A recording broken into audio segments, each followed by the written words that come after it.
Let's quickly make this charting spinner and export it as a real iOS activity indicator.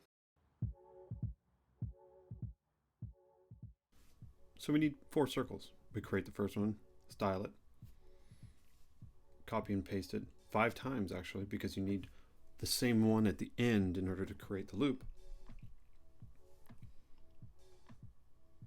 Grab all those, import them into Flow, and here, after naming everything and making sure everything is nice and tight, we start playing with the stroke start and stroke end. We figure out the style for the first one and start moving things around.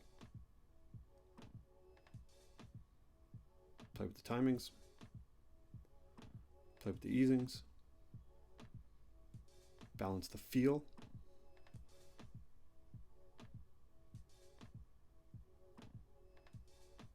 add a little bit of rotation to the entire group.